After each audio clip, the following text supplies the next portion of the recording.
Hello दोस्तों, कैसे हैं आप सभी। उम्मीद करता हूं कि आप सभी ठीक होंगे, निरंतर और नियमित रूप से अपना अध्ययन कर रहे होंगे। स्टडी विथ विनोद गढ़वाल से मैं विनोद गढ़वाल आप सभी का बहुत बहुत स्वागत करता हूं। आज के इस वीडियो में भारतीय राज्य व्यवस्था पर हमारी सीरीज जारी है। राज्य व्यवस्था के अंतर्गत संविधान और संवैधानिक विकास का अध्ययन हम कर रहे हैं। संवैधानिक विकास के अंतर्गत आज हम पढ़ेंगे क्रिप्स मिशन। क्रिप्स मिशन का भारतीय संविधान में एक महत्वपूर्ण योगदान रहा है। तो क्रिप्स मिशन का हम विस्तार से अध्ययन करें उसके पहले मैं आप सभी से एक निवेदन करूंगा। निवेदन यह कि स्टडी विथ विनोद गढ़वाल पर लगातार वीडियो अपलोड किए जा रहे हैं संवैधानिक विकास के संबंध में।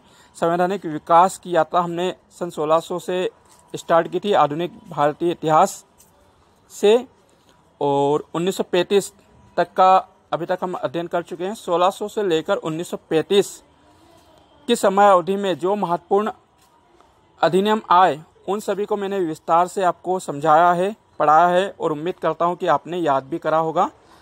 मैं आपसे निवेदन यह करता हूं कि लगातार आप क्रमबद्ध रूप से मेरे वीडियो को ध्यानपूर्वक सुने ताकि आपको परीक्षा में किसी भी प्रकार की कोई कठिनाई उत्पन्न ना हो और आप आसानी से परीक्षा पास कर ले। यदि वीडियो पसंद आ रहा है तो उसे लाइक करें, शेयर करें। आपका एक शेयर उन विद्यार्थियों तक, उन दोस्तों तक पहुंचने में मदद करेगा जिनकी उनको आवश्यकता है। यदि चैनल को सब्सक्राइब नहीं किया है तो चैनल को अभी सब्सक्राइब करें, घंटी को भी दबाएं ताकि समय पर आपको नोटिफिकेशन मिल सके। चलिए हम शुरू करते हैं क्रिप्स मिशन। सबसे पहले मैं आपको बता दूं कि क्रिप्स मिशन के बारे में हम क्या क्या पढ़ेंगे। तो हम सबसे पहले क्रिप्स मिशन की पृष्ठभूमि जानेंगे, इसका बैकग्राउंड जानेंगे, कारण जानेंगे कि किन कारणों से क्रिप्स मिशन भारत आया, इसने क्या प्रस्ताव रखा, प्रस्ताव पर क्या प्रतिक्रिया दी, फिर इसका मूल्यांकन करेंगे, फिर इसके विषय में नेताओं ने क्या कहा उसको देखेंगे, और अंत में आपको महत्वपूर्ण प्रश्न भी मैं बताऊंगा। तो चलिए सबसे पहले हम इसके बैकग्राउंड को जानते हैं, इसकी पृष्ठभूमि को जानते हैं।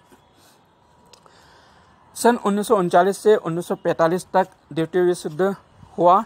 एक तरफ त्रिगुट थे जिनमें जर्मनी, जापान, इटली जैसे देश थे। दूसरी तरफ त्रिमित्र राष्ट्र थे, अमेरिका, ब्रिटेन, फ्रांस, रूस, चीन। 1 सितंबर 1939 को जर्मनी ने पोलैंड पर आक्रमण कर दिया। इसके बाद ब्रिटेन ने युद्ध में उतरने की घोषणा कर दी। इसके बाद ही तात्कालिक भारत वायसराय लॉर्ड लिनलिथगो ने बिना भारतीयों की सहमति से भारत को भी इस युद्ध में शामिल घोषित कर दिया, जिसका भारतीयों ने विरोध किया। परिणाम स्वरूप भारत में संवैधानिक संकट उत्पन्न हो गया। अब हम कारण देखते हैं कि किन कारणों से क्रिप्स मिशन को भारत आना पड़ा। जो मुख्य मुख्य कारण है वो आपको बता देता हूँ।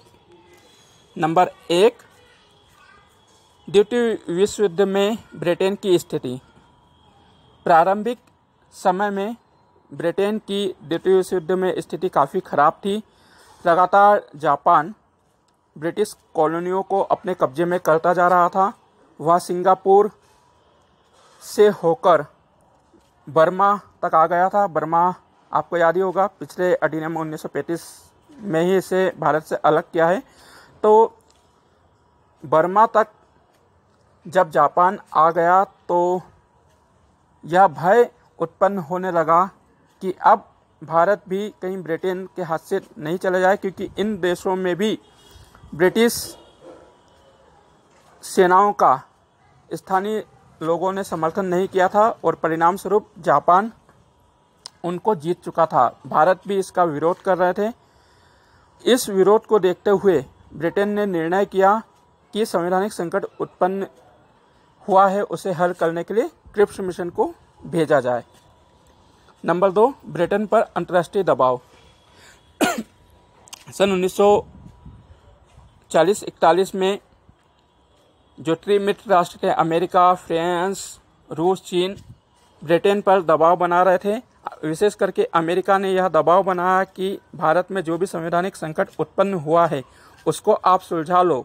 ब्रिटेन को कहा कि किसी भी रूप में चाहे भारत को आज़ाद करो या कुछ भी लालच दो, प्रलोभन दो, किंतु भारत को इस समय अपने साथ मिलाना जरूरी है, नहीं तो भारत अपने हाथों से निकल जाएगा और भारत निकला तो हमारी स्थिति काफ़ी खराब हो जाएगी। परिणाम स्वरूप ब्रिटिश संसद ने क्रिप्स मिशन को भारत भेजने का निर्णय किया। नंबर 3, प्रांतीय सरकारों का त्यागपत्र। आपको याद होगा 1935 भारत शासन अधिनियम में चुनाव की व्यवस्था की गई थी। हालांकि 1935 के भारत शासन अधिनियम का कांग्रेस ने विरोध किया था, किंतु 1937 में जो चुनाव हुए थे उसमें कांग्रेस ने भाग लिया और भारत में जो 11 प्रांत थे उनमें से 6 प्रांत स्पष्ट रूप से जीते, 2 में गठबंधन की सरकार बनाई। कुल मिलाकर 8 प्रांतों में कांग्रेस ने अपनी सरकार बनाई। 3 में मुस्लिम लीग, बंगाल, पंजाब और सिंध में मुस्लिम लीग की सरकार बनी, यानी कि बहुतायत स्थानों पर कांग्रेस की सरकार बनी। 1939 में जब द्वितीय विश्व युद्ध चालू हुआ और बिना प्रांतीय सरकारों की सहमति से, बिना भारत से पूछे, लॉर्ड लिनलिथगो ने जब युद्ध में भारत को शामिल होना घोषित कर दिया तो कांग्रेस ने सभी सरकारों से इस्तीफा दे दिया, त्यागपत्र दे दिया और मार्च में अबुल कलाम के नेतृत्व में एक अधिवेशन हुआ जिसमें मांग की गई कि हमें राष्ट्रीय स्तर पर अंतरिम सरकार चाहिए। नंबर 4, अगस्त प्रस्ताव और व्यक्तिगत सत्याग्रह। सन 1940 में जब कांग्रेस ने मांग की राष्ट्रीय अंतरिम सरकार की, तो इसके लिए ब्रिटेन सरकार ने एक प्रस्ताव दिया जिसे अगस्त प्रस्ताव कहा जाता है। अगस्त प्रस्ताव में कहा गया कि हम भारतीयों को औपनिवेशिक राज्य का दर्जा देंगे, साथ ही युद्ध समाप्ति पर संविधान सभा का गठन किया जाएगा और जो वायसराय की कार्यकारिणी है उसमें अधिक भारतीयों को शामिल किया जाएगा। तो अगस्त प्रस्ताव का कांग्रेस ने विरोध किया और गांधी जी ने इसके विरोध में व्यक्तिगत सत्याग्रह आरंभ कर दिया। विनोबा भावे और जवाहरलाल नेहरू के नेतृत्व में यह व्यक्तिगत सत्याग्रह आयोजित हो गया। देश में राजनीतिक सक्रियता बढ़ गई। परिणाम स्वरूप ब्रिटिश सरकार को क्रिप्स मिशन भेजने हेतु बाध्य होना पड़ा। नंबर 5, मुस्लिम लीग का मुक्ति आंदोलन। जब कांग्रेस ने सभी प्रांतों से त्यागपत्र दे दिया तो 22 दिसंबर 1939 को मुस्लिम लीग ने मुक्ति दिवस मनाया और ब्रिटेन से अपने आप को मुक्त करने हेतु आंदोलन प्रारंभ कर दिया। यह भी क्रिप्स मिशन के आने का एक महत्वपूर्ण कारण बना। क्रिप्स मिशन और भारत दौरा। उपरोक्त सभी परिस्थितियों को देखा जा रहा था। ऐसे में ब्रिटिश प्रधानमंत्री चर्चिल ने सर स्टैफोर्ड क्रिप्स के नेतृत्व में एक आयोग भारत भेजा। स्टैफोर्ड क्रिप्स को इसकी अध्यक्षता दी गई, इसी कारण इसे क्रिप्स मिशन के नाम से जाना गया। 11 मार्च 1942 को ब्रिटिश संसद ने क्रिप्स मिशन की घोषणा की और मार्च अंत में क्रिप्स मिशन भारत आया। क्रिप्स मिशन का भारत में आने का उद्देश्य एक था कि किसी भी रूप में, किसी भी प्रकार से कोई भी प्रलोभन लालच देकर भारत की सहमति ली जाए, भारत का समर्थन प्राप्त किया जाए द्वितीय विश्व युद्ध में। हालांकि यह असफल रहे। जब मार्च अंत में बहुत जल्दी ही आ गया था क्रिप्स मिशन, तो मार्च अंत में जब क्रिप्स मिशन भारत आया तो उसने सभी नेताओं से, सभी राजनीतिक दलों से मुलाकात की। भारतीयों की ओर से, कांग्रेस पार्टी की ओर से पंडित जवाहरलाल नेहरू के नेतृत्व में एक मंडल मिला। सभी नेताओं से, ग्रुपों से मिलने के बाद क्रिप्स मिशन ने एक प्रस्ताव भारतीयों के सम्मुख रखा।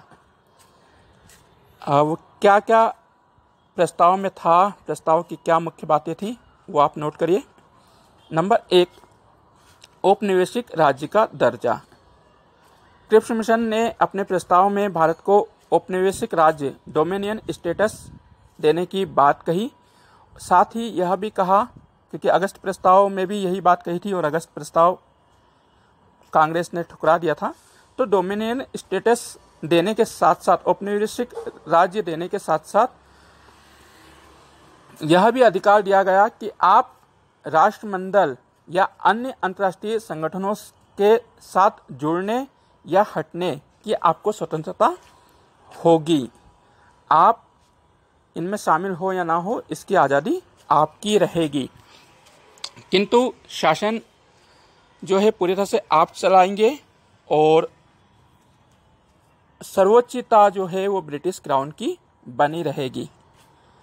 तो डोमिनियन स्टेटस का प्रस्ताव दिया। नंबर 2 पर संवैधानिक सभा का निर्माण और संविधान सभा का गठन।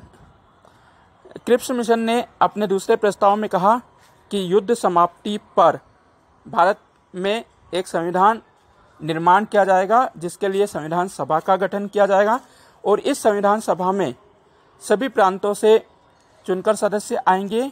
साथ ही साथ जो देसी रियासत हैं उनके नरेश, उनके राजा भी अपने सदस्य मनोनीत करेंगे और प्रांतों से चुनकर जो लोग आएंगे, देसी रियासतों के जो मनोनीत सदस्य होंगे, वे सब मिलकर भारत का संविधान बनाएंगे। उसमें ब्रिटिश सरकार का कोई हस्तक्षेप नहीं होगा।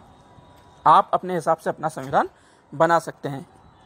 नंबर 3, प्रांतों को विशेष अधिकार।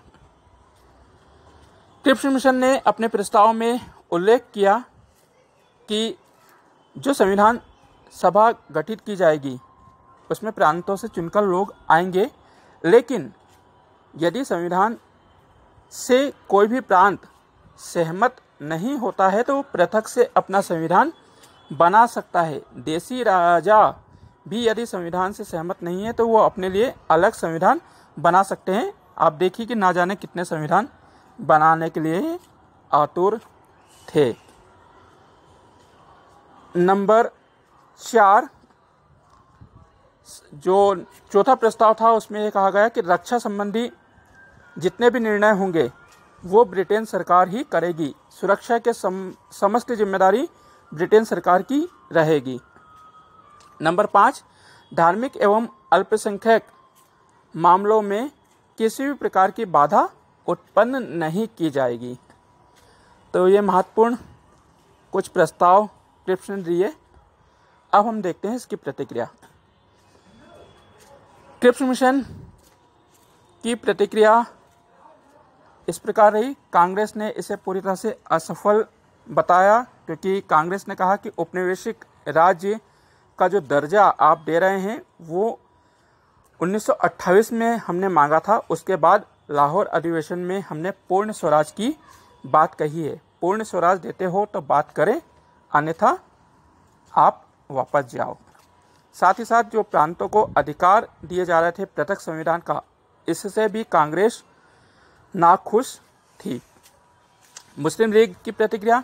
मुस्लिम लीग ने पृथक राष्ट्र की मांग की थी। इसमें इसका प्रत्यक्ष रूप से कोई उल्लेख नहीं था, तो मुस्लिम लीग ने सीधा कह दिया कि हमको क्रिप्स मिशन से कोई लेना देना नहीं है। एम.एन. राय, मवेंद्र नाथ राय, जो कि वामपंथी नेता थे, उसने क्रिप्स मिशन का समर्थन किया। उनका तर्क था कि जर्मनी में जो तानाशाही हो रही है उससे साम्राज्यवाद ठीक है।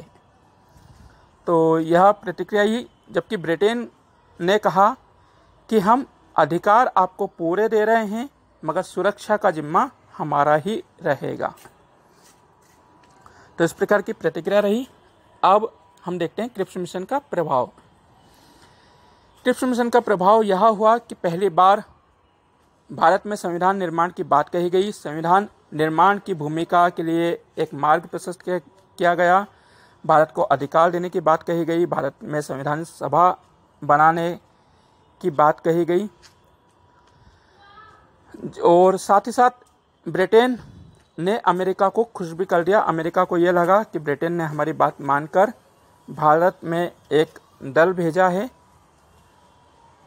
असफलता के कारण क्रिप्स मिशन ने जो भारत को विभाजित करने का ब्लूप्रिंट तैयार किया, उससे भारतीय नाखुश रहे। कांग्रेस ने इसका विरोध किया, वहीं मुस्लिम लीग ने भी इसका विरोध किया। तो कुल मिलाकर क्रिप्स मिशन असफल रहा। इसका कोई भी भारत में प्रभाव नहीं पड़ा, यह पूरी तरह से असफल रहा, जिसके चलते 11 अप्रैल 1942 को क्रिप्स मिशन के सभी प्रस्ताव वापस ले लिए गए। क्रिप्स मिशन को लेकर गांधी जी ने कहा कि अरे भाई, जो कुछ करना है वो आज ही करो, आगे क्यों कर रहे हो। क्रिप्स मिशन के प्रस्ताव को गांधी जी ने पोस्ट डेटेड चेक की संज्ञा दी। पंडित जवाहरलाल नेहरू के शब्दों में क्रिप्स मिशन दिवालिया बैंक है। तो ये कुछ महत्वपूर्ण कथन रहे। उम्मीद करता हूँ कि आपको बहुत आसानी से समझ में आया होगा। अब आप प्रश्न नोट करें। नंबर 1, क्रिप्स मिशन भारत कब आया? नंबर 1, क्रिप्स मिशन भारत कब आया? प्रश्न क्रमांक 2, किस भारतीय नेता ने क्रिप्स मिशन का समर्थन किया? किस भारतीय नेता ने क्रिप्स मिशन का समर्थन किया? नंबर 3, क्रिप्स का पूरा नाम क्या था? क्रिप्स का पूरा नाम क्या था? प्रश्न क्रमांक 4, किसने इसे पोस्ट डेटेड चेक कहा? नंबर 4, किसने इसे पोस्ट डेटेड चेक कहा? और नंबर 5, किसने इसे दिवालिया बैंक कहा? किसने इसे दिवालिया बैंक कहा? उम्मीद करता हूँ कि आपको आज का वीडियो पसंद आएगा। मैंने सारी बातें समझाने का प्रयत्न किया है। यदि वीडियो पसंद आए तो ज़रूर लाइक करें, अन्य साथियों के साथ फेसबुक, व्हाट्सएप पर शेयर करें। आपका एक शेयर उन सभी विद्यार्थियों के जीवन में उजियारा भर सकता है जिसको इसकी सख्त आवश्यकता है। यदि चैनल को सब्सक्राइब नहीं किया है तो प्लीज़ चैनल को सब्सक्राइब करें। अब मुझे इजाज़त दें, मिलते हैं नेक्स्ट चैप्टर में बहुत जल्दी। तब तक के लिए good bye, bye bye, take care and thank you for watching my YouTube channel.